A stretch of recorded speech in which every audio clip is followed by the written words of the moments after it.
Buongiorno a tutti, benvenuti in questo canale. Oggi volevo presentarvi una specialità, un fiore spettacolare appena sbocciato stamattina. Lo volevo condividere con voi. Questo è un Bragmipedium.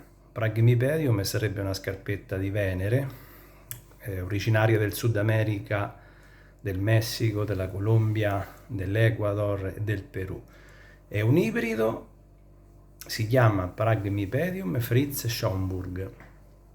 È un ibrido primario tra il Besse e il Covaci. Sono stati due Bragmipedium scoperti di recente, tant'è vero che il Besse se ne è trovata traccia nel 1982, mentre il Covaci è stato ritrovato nel 2002, quindi sono due scoperte recenti che ha permesso agli esperti predatori di poter mettere insieme queste due specie e formare questo ibrido spettacolare tra le due parti. Allora, il Besse, Bragmipedium Besse, che dovrebbe essere la mamma, diciamo che abita su un'altitudine di 1000-1500 metri in natura, su posti freschi, 8 gradi, 20 gradi, quindi posti molto umidi, posti nuvolosi, sulle pendici delle sorgenti, si trova con le radici che praticamente cresce a ridosso dei ruscelli, quindi tante volte lo troviamo anche con le radici sommerse. Il Covaci, che sarebbe il papà è stato trovato quindi nel 2002, abbiamo detto, per caso, come anche il Bess è stato trovato per caso. Questo cresce a un'altezza maggiore, circa 1800 metri, 2400 metri. Anche lui predilige il fresco, anche lui cresce su foreste umide, foreste dove c'è poco sole, quindi questa non è assolutamente una pianta da mettere sotto il sole. Diciamo che non tollera le temperature eccessive e preferisce rimanere sempre umido perché non ha uno pseudobulbo, quindi lui praticamente ha bisogno di attingere dall'umidità i nutrienti. Le radici ce l'ha con tutti quanti i peletti, tutti i peletti con i quali assorbe il nutrimento, quindi non c'ha uno pseudobulbo, non può immagazzinare l'acqua, per nutrirsi c'ha bisogno di strisciare per poter raggiungere tutto quello che è un nutrimento per lui. Diciamo che è una pianta definita terrestre, nel senso che non è un'epifita, non cresce a ridosso degli alberi. È bellissimo, ha un colore spettacolare, non so se riesco a farvelo vedere.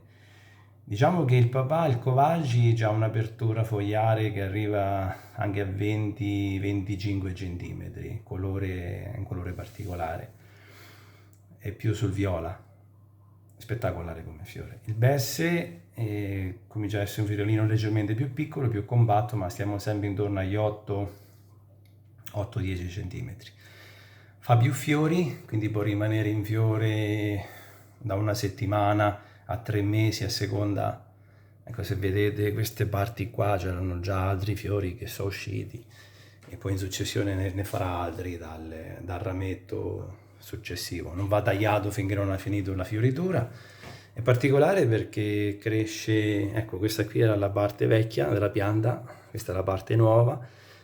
Mentre sta terminando la fioritura, al lato uscirà un altro germoglio che tirerà fuori la pianta nuova, la quale una volta fiorita la pianta ha finito, quella nuova farà i fiori la prossima volta. Come lo coltivo io? Lo coltivo, vabbè, in casa, chiaramente non esposto al sole e sotto la luce artificiale perché ha bisogno di almeno 12 ore di luce al giorno, quindi sta sotto lampade. È coltivato in questo vasetto, se possibile la prossima volta lo metto ancora più trasparente perché le radici sono abituate a prendere la luce.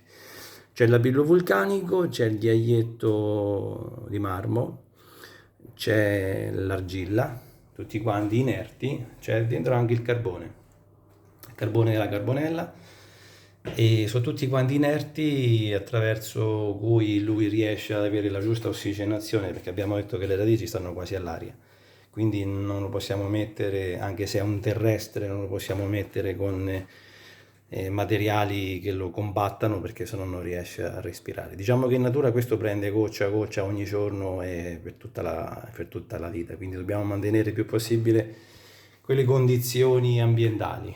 L'ibrido un pochino più facile da gestire rispetto ai genitori, però dà tantissima soddisfazione, spettacolare. Pare che c'è una faccetta dell'ognomo che ci guarda, è spettacolare.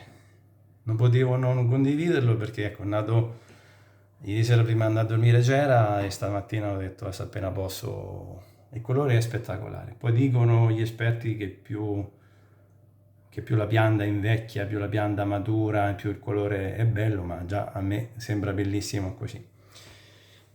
Sta qua dentro da un paio d'anni, sotto c'è un sottovaso ma non c'è assolutamente il ristagno d'acqua, anche se in estate quando è tanto caldo, siccome questo non preferisce, non gradisce, non vuole il caldo, ci si lascia 2 dita d'acqua giusto per dare un pochetto più refrigerio alla pianta. Cioè il periodo proprio estivo si possono lasciare, anzi consigliano di lasciare 2 dita d'acqua nel sottovaso.